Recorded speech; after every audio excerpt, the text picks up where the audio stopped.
Can I have my slides?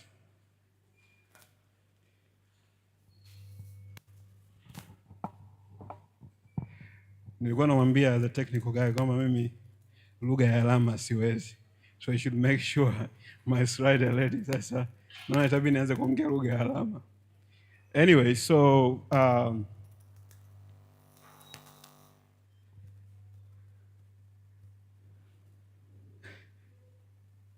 not the video, the slides. Okay, great. So it's very difficult to give a keynote on Friday. Na some of you guys mlianza hizi cocktail mapema tangia saa 11. If you can hear me, raise your hand. Okay. Bado hamjanywa nyingi sana. Zilichelewa kidogo. Okay, great. So we are living in a very interesting age. I know most of the people talk about artificial intelligence and how it's going to transform us. For those of us ambao tunapenda kufuatilia what is happening, there's a very interesting site. It's called AI 2027. Just go to Google and write AI 2027. So those guys are estimating by 2035, we will reach to a point of what we call singularity. We will reach the highest level of artificial intelligence, the highest level of AGI, artificial general intelligence, where we will have single intelligence, and that will be artificial intelligence. But what is important for us right now, since discussion is about AI in Tanzania, is it hype, or there some facts, underlying issues ambazo naweza tukazitizama? To me, it's about augmented intelligence, because that is what is happening in Africa right now. How do we use our human intelligence on the left-hand side and artificial intelligence on the right-hand side to be more efficient, to be more productive, to be more innovative, to be more creative and transformative? Na hicho ndo kitu ambacho tunategemea kukiona. So we're not expecting AI to replace us, human being.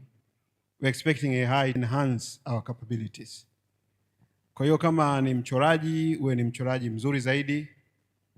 Kama ni mtengeneza mziki, uwe na uwezo wa kutengeneza mziki mzuri zaidi.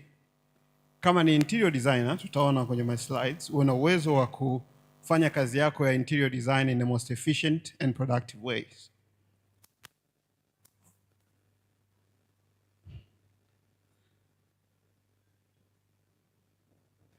Are we going old school? It's on. Nielekeze wapi? That's what exactly I'm doing. Anyway, just go to the next slide, bro. Old school. Yeah, so there's a lot of tools. ChatGPT, Gemini, Copilot, Perplexity, Midjourney, and these tools can be used in different ways. Some you can just engage and interact with them for text-based assignments.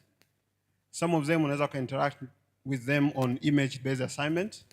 Kuna ambazo unaweza interact with them on video-based assignment. But all of these tools ziko kwenye type ya AI tunaita Gen AI, au generative AI. Umeona?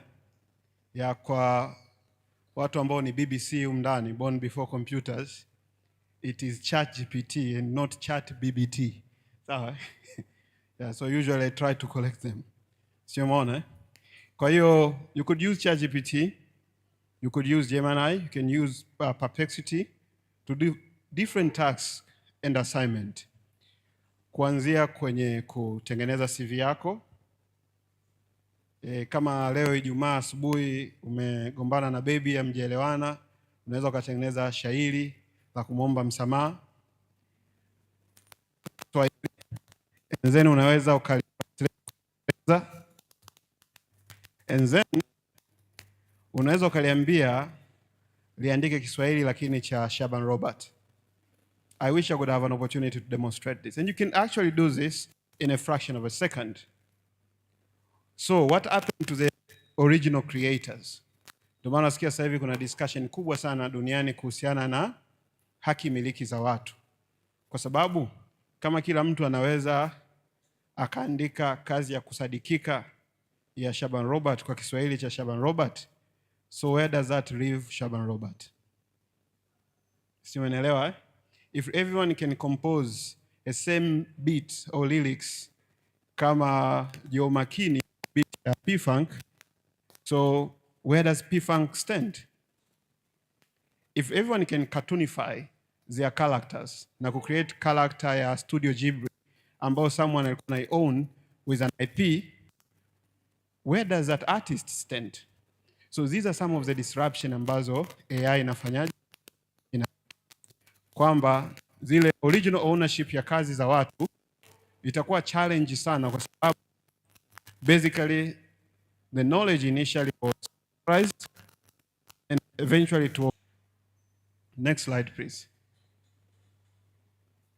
Kwenye kazi ambazo zilikuwa zinaitwa kazi za Big Four, so za KPMG, PwC na some other big brands, zamani ilikuwa ni very secretive, yani kujua maybe report ya financial analysis for certain companies.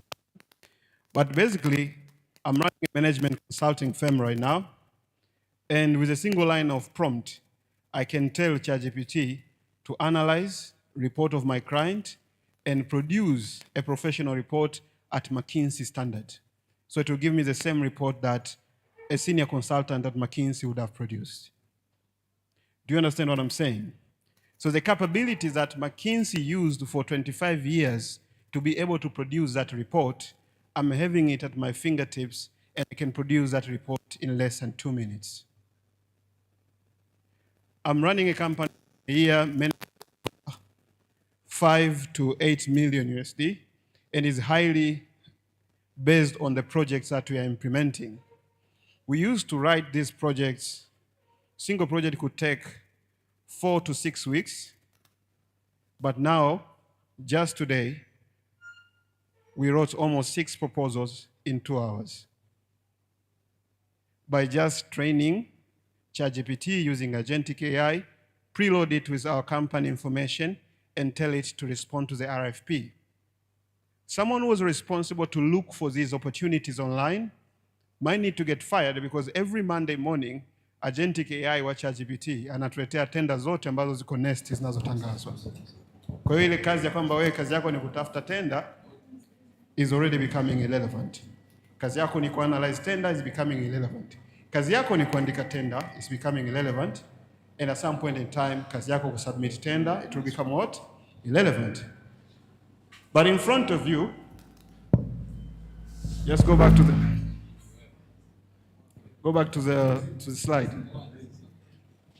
So the idea is I have to say next, bro. Go back to the previous slide, please. So in front of you,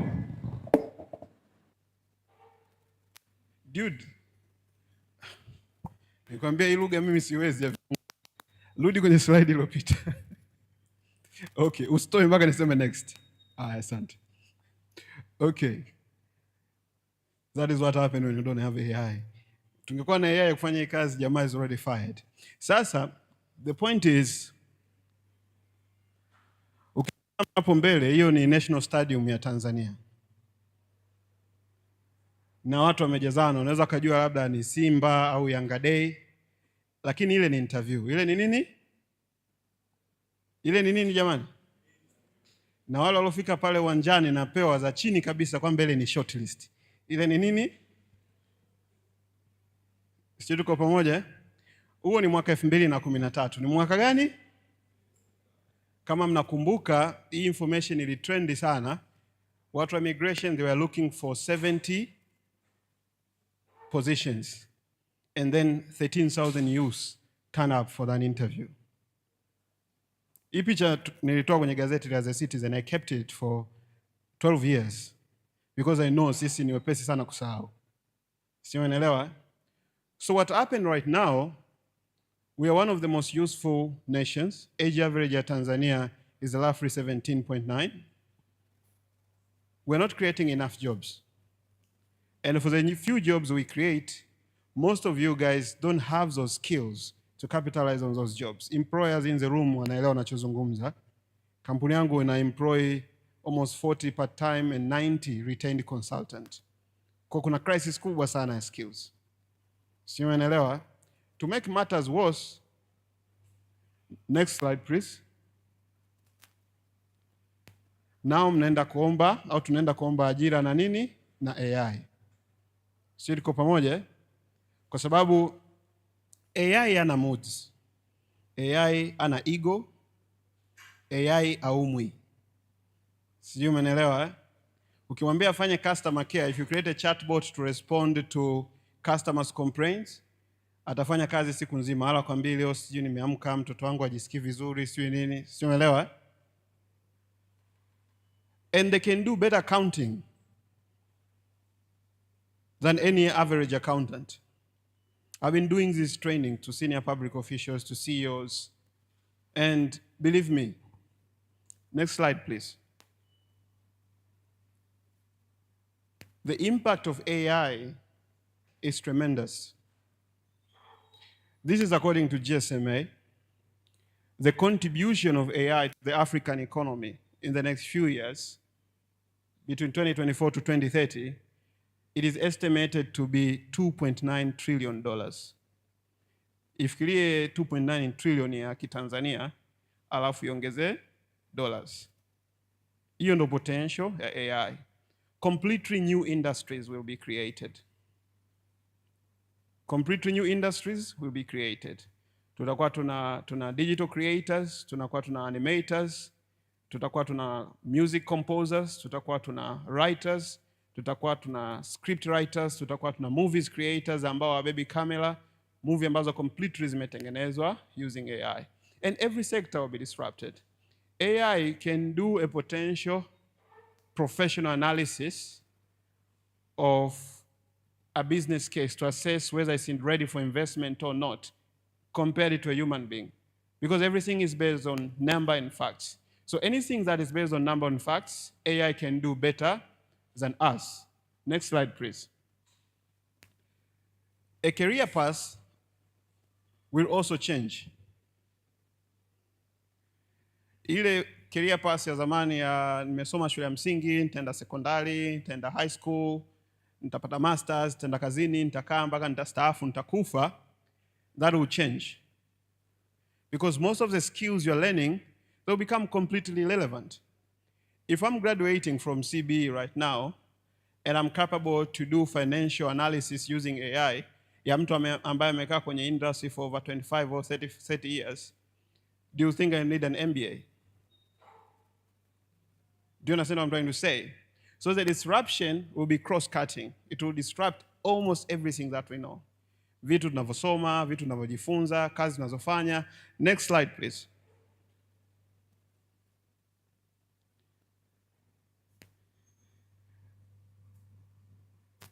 So one of the startups I'm investing in, they're getting into co-working spaces. And we found a space somewhere, very close to our current office. It is a deserted government building. They are struggling to revive it. And I told the guy to convince the building owner we are trying to establish a co-working space there. Lakini mmiliki wa jengo akawa haelewi kila anachoambiwa na yule kijana. Nikamwambia piga picha alafu naomba nitumie WhatsApp. Kwa akapiga picha akanitumia WhatsApp. And then I just uploaded hii picture ya kulia kwenye ChatGPT. Nikaambia nirudishie ukiwa umedesign co-working space. Ikanirudishia picha ya kushoto. Sio, umeelewa? Sasa what means, mimi nikaichukua nikamrudishia tena kwenye WhatsApp. Nikamwambia tunachotaka kufanya ni hiki hapa. The guy akasema wow, sasa ndo nimewaelewa. Waambieni mje tufanye kikao.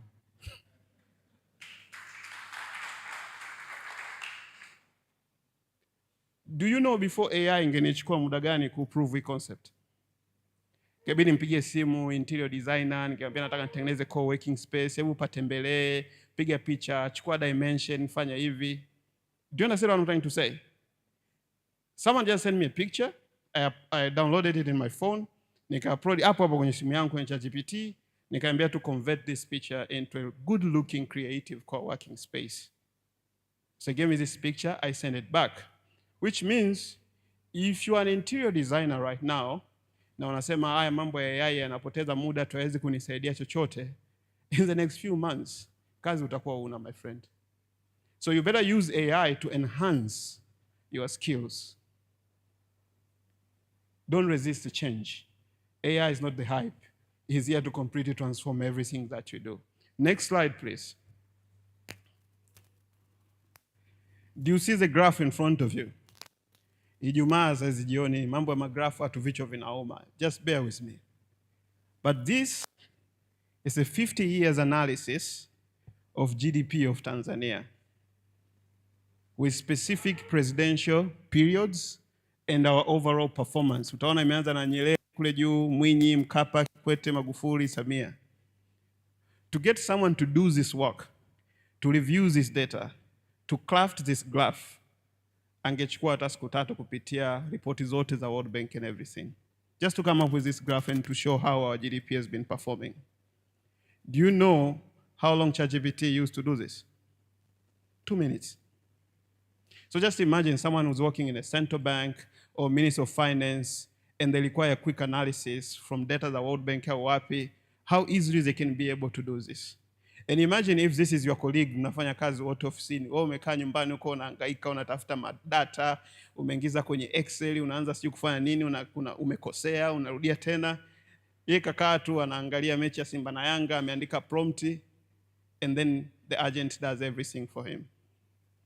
Is there any way you can be able to compete with this guy? You can't. Yeye atakuwa anapata muda wa kucheza na watoto wake na nini na vitu kama hivyo. Next slide please. I had an opportunity to train some asset management experts wa serikali, and then they had a report ya asset wanavyozimanage za NSSF. And then they gave me this big document. Wakasema inabidi tufanye analysis where most of the investment za NSSF zinaenda. Tukija kwenye kikao umeshatuambia tayari zinaenda wapi na nini na kila kitu.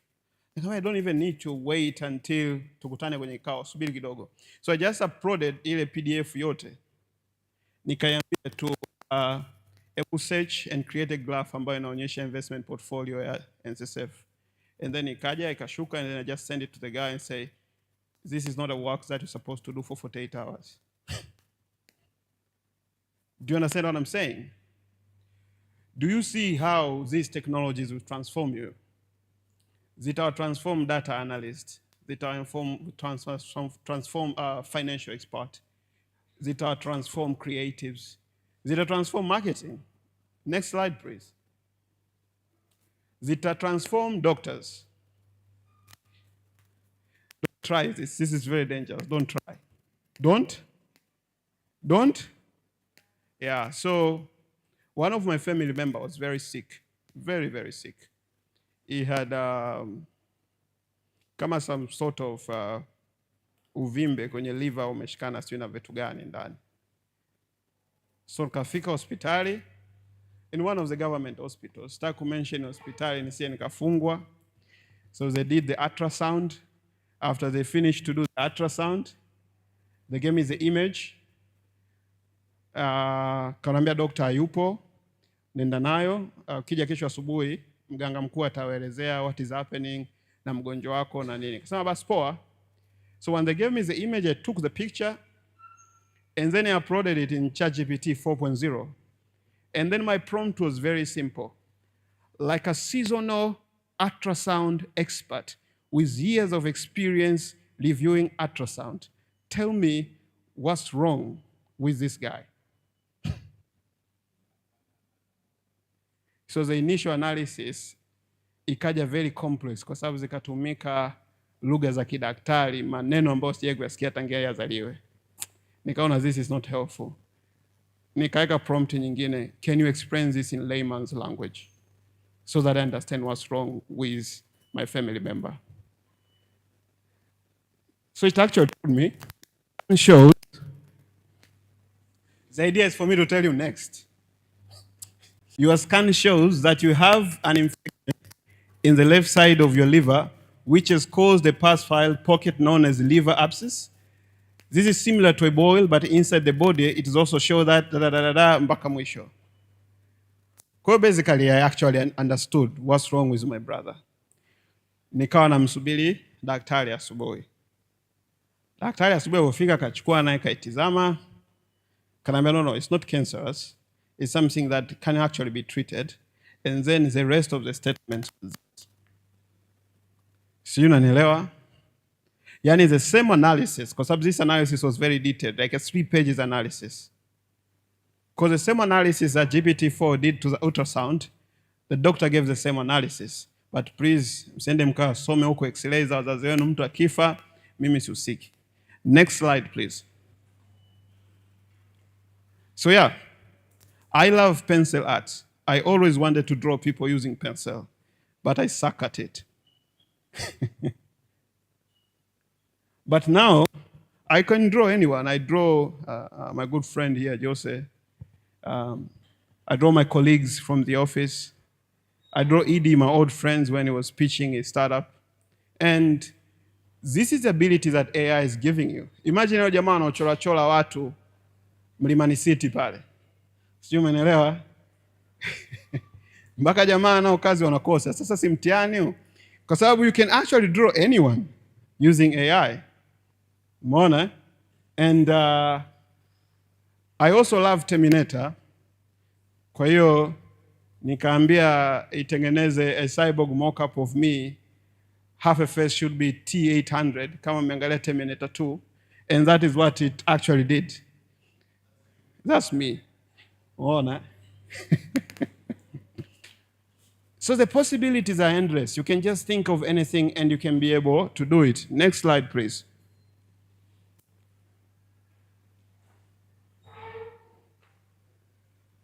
So this is my last slide. AI adoption in Africa brand excitement and appetite with incentives for practical gains. Yes, there's a lot of fragmentation, fear of missing out and looking cool. And hype can pose a real danger, but there are tons of opportunities that we can be able to capitalize on. Kuna matatizo mengi, kuna matatizo ya ethics, kuna matatizo ya kazi za watu kuibiwa, kuna matatizo ya watu kupoteza ajira zao, lakini the benefits ni nyingi kuliko matatizo. So, last slide, please, next one. My humble request, don't focus on artificial intelligence, focus on augmented intelligence. How can you mix your human intelligence to artificial intelligence and create yourself as a superhuman who can use these tools competitively? I'm making a lot of money in a day these days using AI in real time compared to before AI. You can do so many things. You can do almost anything. Barua za vizazi na vifo, barua za kufukuza wafanyakazi, michango ya familia, messages za dini weekend ukitaka kuonekana wewe unaenda sana kanisani. You can all create those things using AI anytime. Social media post, kama kuna mtu ameandika Kiingereza kirefu sana, kigumu, copy kama ilivyo post yake alafu mjibu, hebu mjibu kama na mimi najua sana Kiingereza kigumu. So you can bold, you can look smart. So umeelewa? So use these technologies to your advantage so that you can be able to enhance and create opportunities for yourself. And be very practical. Be very, very practical. They can really enhance your career. Tuko pamoja? So now praise that video and then I'll call my panelists on stage.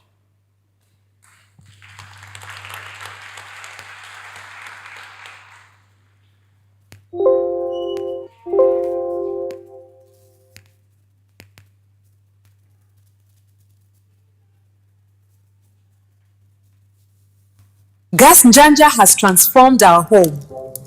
Now, my children can play. Gas Njanja has transformed our home. Now, my children can play freely. Kupika safi, maisha bora. Gas Njanja, sasa unaweza kupika kwa urahisi na usalama. So, can you guess nimetumia dakika ngapi kutengeneza hili tangazo? Yeah?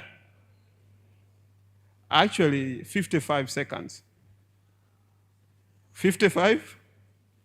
Nimeiambia tu kuwa there is a new company coming in Tanzania, inaitwa Gas Janja. Brand color zake ni the dark blue na orange.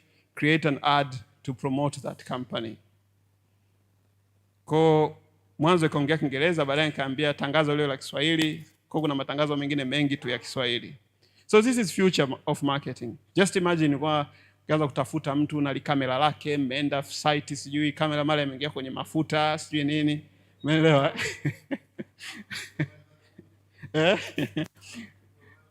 Unaona? Yeah, so kuna mambo ya intellectual property, ingebidi umwajiri huyu dada, umlipe haki yake kuonekana kwenye TV. Huyu dada exist by the way, ni imaginary human being. Ametengenezwa tu na AI na watoto wametengenezwa na AI. Kwa hakuna haki za kutumia sio watoto kwenye mtandao, sio nini. Everything is sorted. Mambo yote ya consent, inabidi si tuombe consent watoto kutumika, angeweza hata kuungua na moto, sio nini. Hakuna. Sio, umeelewa? And you can actually do this. Yani, I usually create tons sheet of crazy videos. Yani nikiimagine tu kitu tunatengeneza and then that's it. Umeelewa? So just imagine the power you'll have if you're running a campaign. Yani kama kipindi hichi cha uchaguzi ungelipo mamilioni mengi, unatoa tu viklipu vipya kila siku. After every 55 seconds you have like a new ad. And this is the power these technologies are giving us. So, lile swali letu la leo, AI in Tanzania,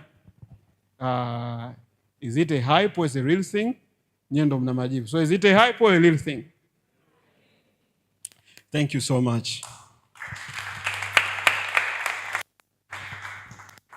So now I would like to call my panelists. Unless we go straight to the panelists, yeah? Okay. So I'll start with a good friend of mine, Joseph Manirakiza.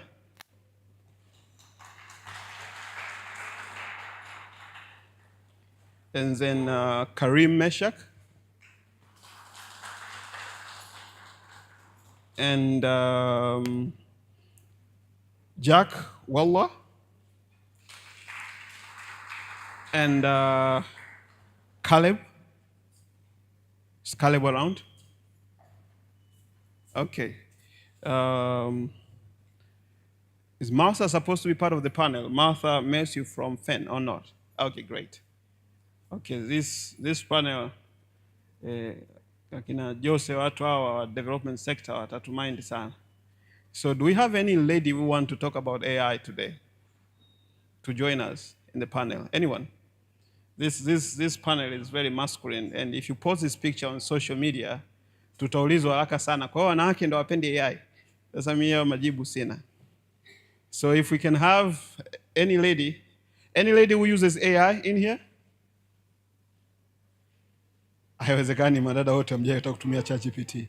Okay, great. Tumpigie makofi. Karibu please. Karibu sana. Yeah. Yeah, so part of us learning AI, we have to be flexible.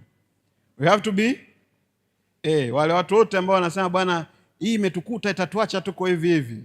Hawezi kutoboa kwenye AI. Unaona? Kwa hiyo be ready to learn and unlearn. Okay, great. Elder person using AI. Please welcome on stage. To ensure inclusion, I will just stand, no problem. So I have a good news and a bad news for you. Which one do you want to hear first? Please have a seat. So the good news is all these guys are eager to hear from you. The bad news is we are standing between them and their drinks. So please try to be short and very specific. You need to save muda. Sio tuko pamoja, eh? So the first round is just introduce yourself and what do you do with AI right now with the organization or your day-to-day activities? Thank you. My name is Jackson Walwa. I work at Vodacom in strategy and insight. So normally I use AI for business, but also for personal use.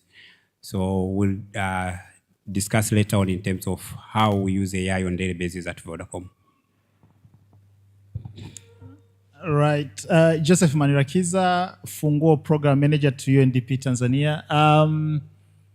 Use of AI. I think now we're using it to make our work easier, report writing and all that. But at the same time, at UNDP level, I think we are trying to explore AI on how we can make most of the tasks more efficient. Actually, UNDP globally has adopted Copilot because we are using the Microsoft ecosystem. So Copilot is actually the official AI tool that we use, although individually you can use anyone. I think among the one that Jumaina has posted there, I think I'm currently using about 4 or 5 of them. Yeah. Habari ya jioni. Yeah, naitwa Karim Meshak, ni Director of Marketing and Communication and IC Insurance. Tunatumia AI na to us AI tunaitumia katika maeneo matatu manne muhimu. Moja, tunadili na risk. So risk management and fraud management is very key to insurance industry. Lakini again, customer experience. How do we interact with our customers? That is very key. Lakini underwriting. The underwriting process is well automated and therefore tumetengeneza impact kwenye revenue correction and management as well. Asante sana.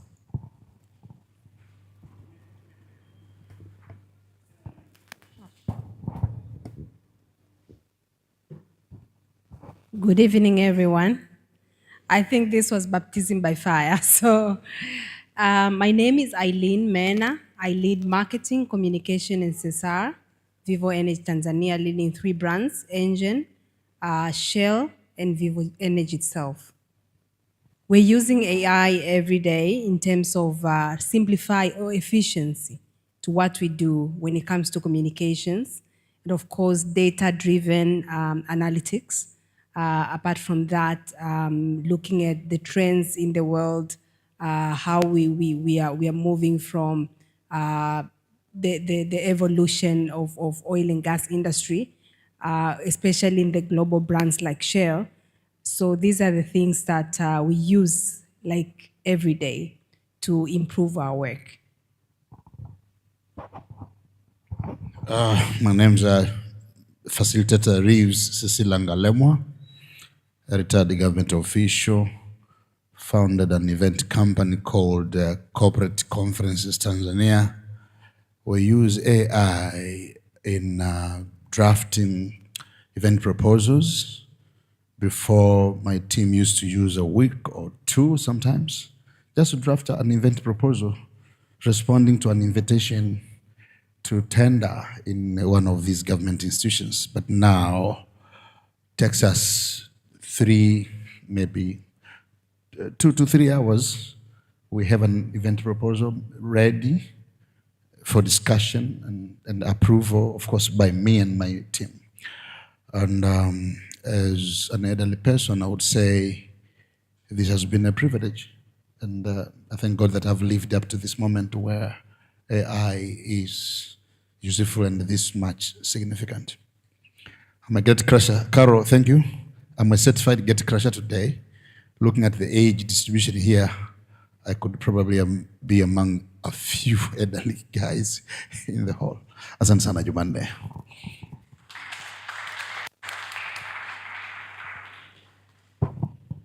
So yeah,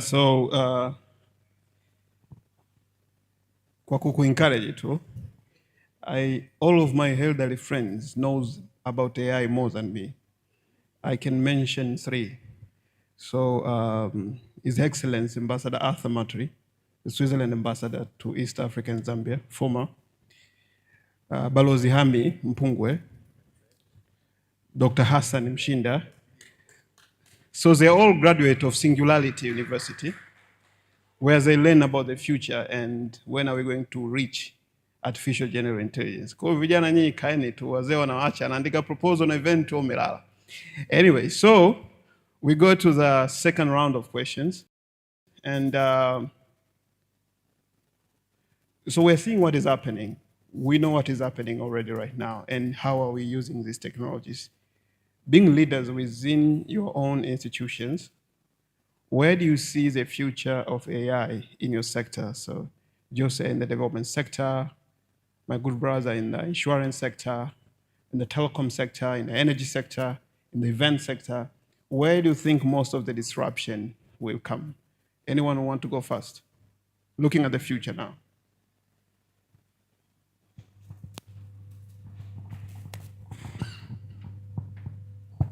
Yeah, a very interesting question. So looking in the future, before I deep dive on what exactly we see, AI is in three categories. So, and AI as it is now, the features are very powerful, they are capable, but still is evolving. So every 6 months, the capability of AI doubles. So whatever we have now in the next 6 months, it will be better 2 times. So we have 3 categories of AI. The first one is the one you just demonstrated here, the one standalone AI, everyone can use. So that will continue to be used in telecom, in media, and in financial service to help individuals to accomplish their work.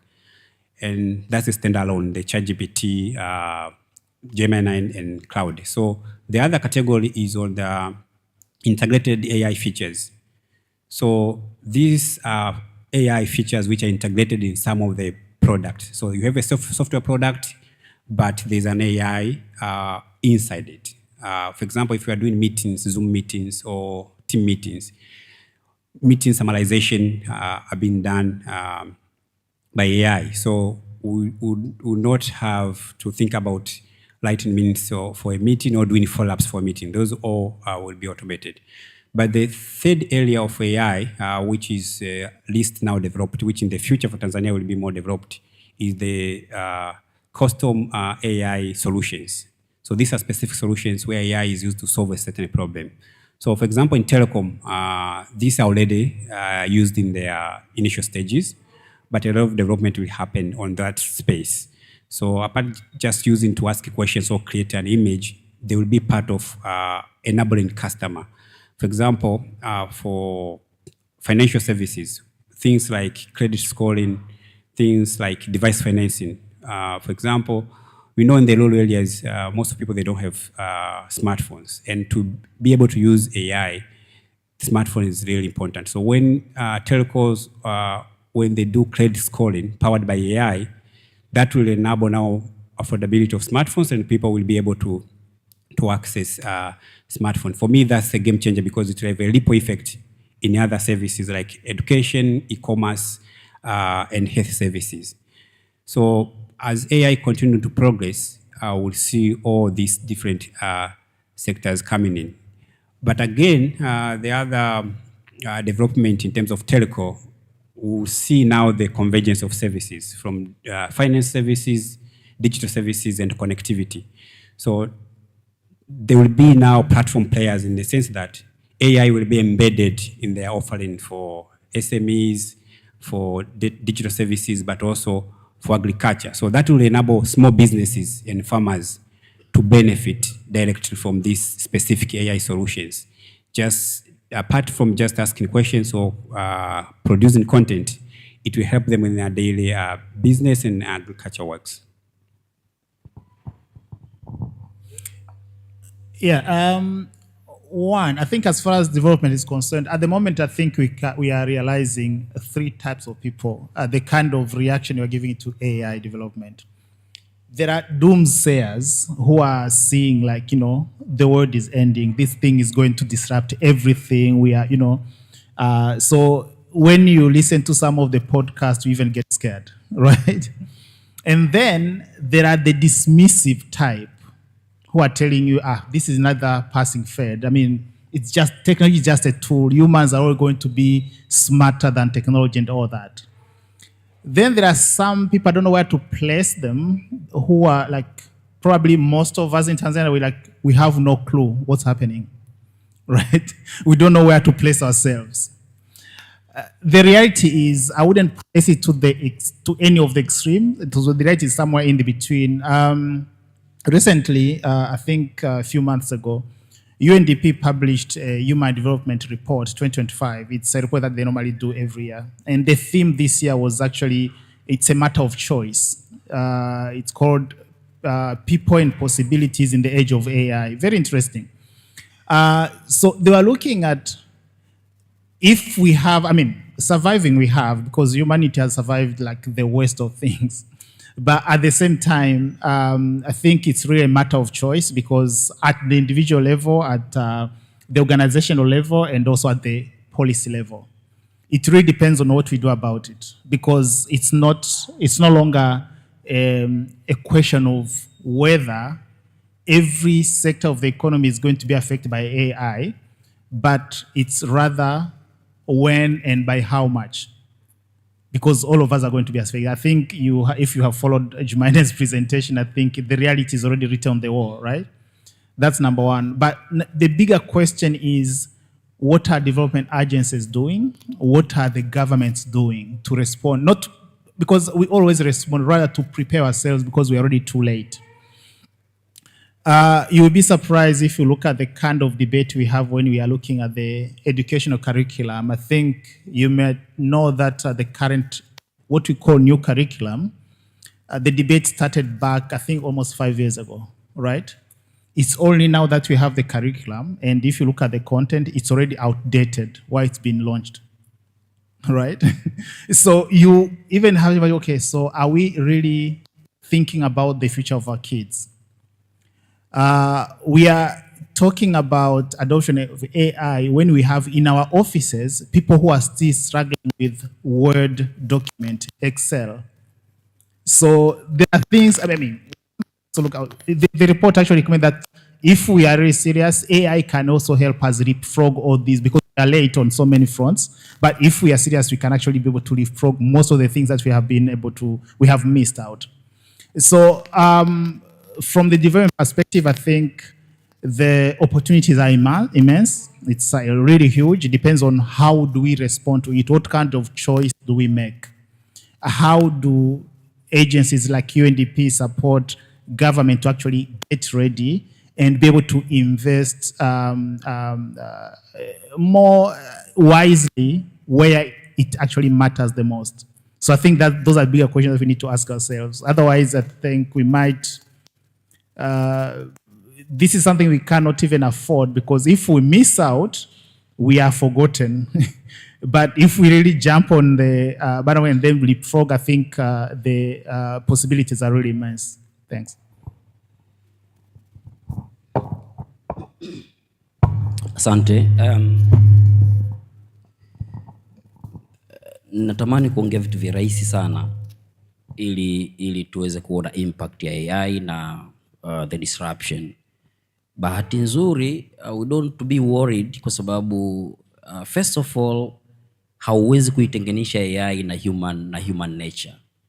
The natural idea comes from a human being, then it is translated to AI, and therefore pia hauwezi kuitenganisha AI na technology, the new technology.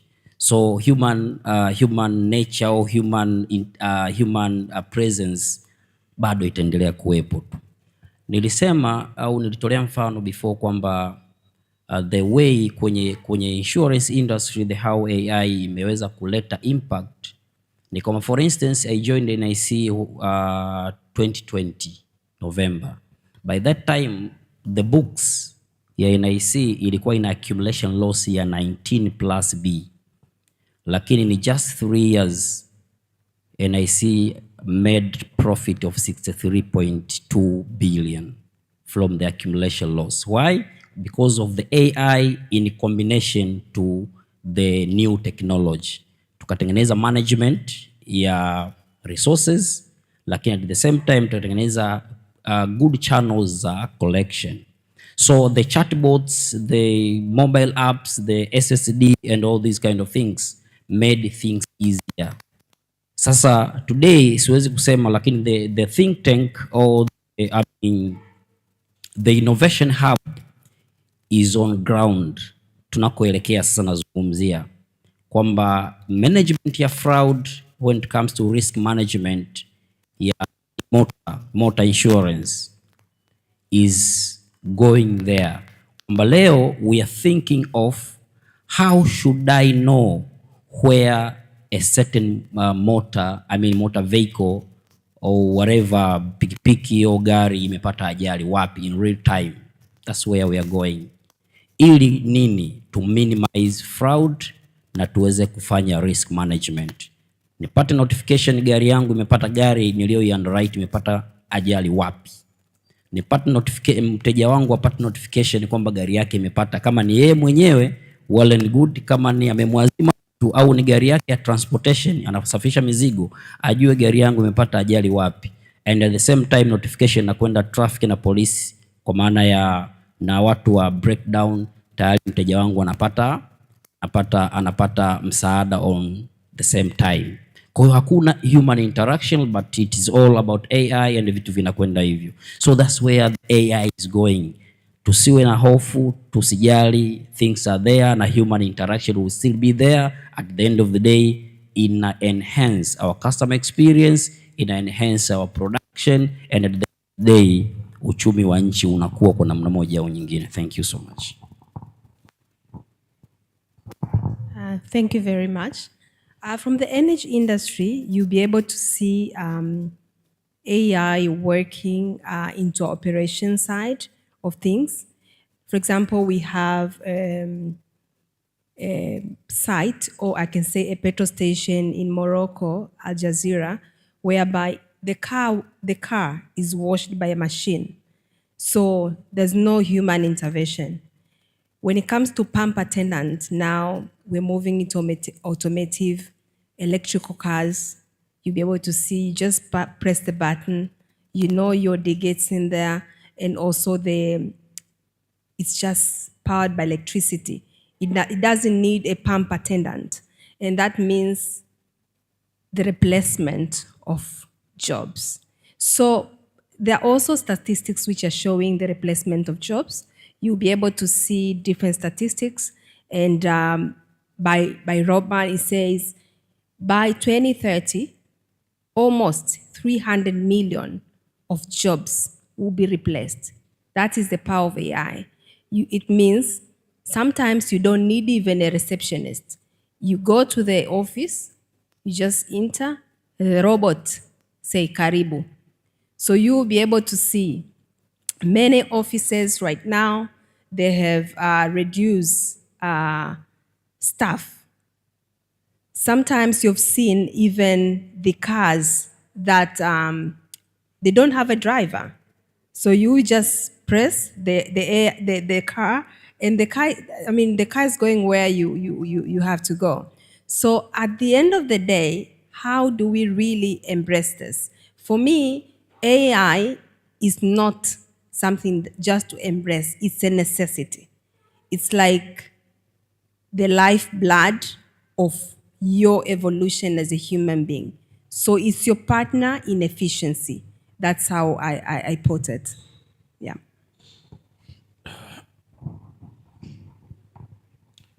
Jumanda, talking of disruption of our routines, the way we are used to do things. I think the most affected segment of population here are the elderly fellows. And this is my humble request to you that one day you organize kind of a gathering of such people, and you bring on board Balozi Mpungwe and myself and others, just to inspire our elderly fellows not to despair. Life can still be made possible. I mean, success and achievements can still be realized in the new era of AI. You see, I'll have like 2 or 3 very important issues briefly, presented to you briefly. One is the government preparedness. You see, you have been doing an amazing job. You have been preaching about AI and computer and technological innovations for a long time. And I believe there is an audience in the country you're talking to, but there is also a lot which cannot even comprehend what you're trying to share with them. But for AI to be manifested in the country, I think investment is key. Investment to internet, connectivity is key. We have been hearing about Mkongo wa Taifa. I think everyone here is familiar with that. But the pace with which it is going, I think it is not satisfactory. I do commend the job so far done, but I think more need to be done so that everywhere, at every point where a Tanzanian is well connected, the connectivity should facilitate the use of AI without much constraints. So I think we should go back and tell the policymakers to make sure that we are fully connected. Connection is a problem here. The other thing is mapokeo. I believe, Jumanne, your audience, when I look at their ages, most of these people here have graduated from English medium schools. So the medium of instruction chosen today probably is appropriate to every one of them. I should believe so, but if a few of them cannot follow, then this is very unfortunate. Lakini nataka niseme kuna mapokeo yanawaathiri hata vijana, sio wazee peke yetu. Sisi wazee tunapata shida kufikiri haya mambo mapya yote ni uharibifu mtupu. Ulimwengu umeshaharibika, kila kitu ni ovyo ovyo. And we are not ready to embrace the change, the new technological innovations. Sisi hatuko tayari kupokea. Lakini kwa bahati mbaya sasa, sisi wazee na muda uliobaki ni mfupi, pengine sio mbaya na hizo misconceptions. But what about the young people? The young people today are not ready to embrace this. Na wale ambao wako tayari wanataka kufanya zile cheap AIs. Kuna zile free apps. Let me tell you, you cannot get the best of it. The best out of those free AI applications. Yani AI itakayokupa matokeo ni ile umesubscribe, umelipa, na unalipa sometimes on annual basis. You have to pay. Because when you put value onto it, that's when you can get the best output. Sasa watoto hawa wanafanya AI za free, alafu wanapoteza muda sana. Wanachofanya, wanaweza kufanya askofu anacheza breakdance na sister. Naona ile ni content inayomsaidia. Lakini haiwezi kumzalishia fedha nyingi sana. Of course inaweza kutokea ikapata kama ni TikTok ikapata viewers wengi, ikapata viela pale, lakini inamtengenezea pia na maadui wengi. Should people know na nikatengeneza haya, unamtengeneza rais wa nchi moja hivi anafanya vituko, anapigana, sio anafanya nini? I mean, that's not the best way to go. Na hizo ndio wanapata kwenye zile free apps, wanatengeneza vikatuni vya ajabu ajabu. AI is a money making machine. Kwa nachotaka niseme ni nini? Kuna disruption inatokea, watu wanakuwa laid down, wanaachishwa kazi kwa sababu AI inawa replace, yet hawajui thamani ya hiyo AI, na akijifunza kidogo anajifunza vituko. So Jumani post vitu vitatu vinne tu kwa wiki and I get $200. a week. And here, there must be a young man playing with the AI, anatengeneza vikatuni visivyokuwa na tija na hapati hela. Kwa hiyo hata sijui nisemeje na watoto hawa, hoping they all comprehend what we say. Kama umezaliwa sasa na una survive katika era ya AI inayobadilika sana, rafiki yako pale amezungumzia mabadiliko. Sometimes in 6 months unaona app zimeji upgrade na zinafanya mambo mengine ya ajabu. They should be able to follow. They should be able to follow, and they should be able to understand that money and wealth is hidden in the technological advancement. Na hii ya AI inafanya vizuri zaidi. Mbele ya safari tutakuwa na personal assistants, labda watakuwa robot hivi, anakufanyia kila kitu. Usipokuwa mzoefu, siku moja ile robot kwa sababu ya kushindwa communicate naye atakupiga. Unampa instructions afanye kitu kila hafanye, alafu anakutwanga. Yeye anaelewa ulimwambia labda akumassage, alafu ulimwambia labda anaelewa massage mi hada, kumbe lengo lako alikuwa hilo, alakuvunja vunja. So hii ni age ambayo vijana hawa they better understand tuko mahali ambapo ni science peke yake inaweza kuwa ndio survival yetu. Ningetaka kusema hivyo kwa sababu nimeanza kufaidika kama mtu mzima. I hope these young men and women here have understood what I'm saying.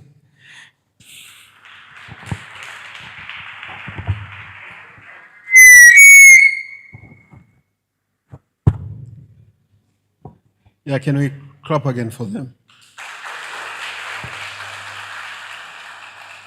Sawa, sasa yamezungumzwa madini mengi. I'll try to recap ili tufunge so that people can go and have fun. First, can we clap for them again?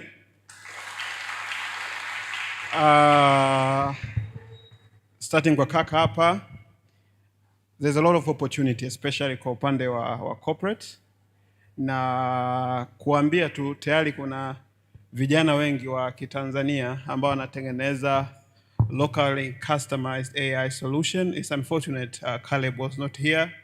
Mngesikia kuhusiana na startup yake ya Gala.ai na inafanya kitu gani kwa SMEs, na kuna products zitengenezwa huko nyuma, hii shangazi Dr. Elsa, ambazo ni basically AI chatbot za Kiswahili na zinatoa information za Kiswahili. And by the way, Gemini pamoja na ChatGPT sasa hivi wanazungumza Kiswahili kizuri sana. So if you're struggling with the English, you can still engage with them in Kiswahili na mtafanya mazungumzo mazuri tu. So localization is key, and this goes to point alikuwa anasema mzee pale. We need advanced AI users. We need programmers, we need large language model engineers. We need people to actually do research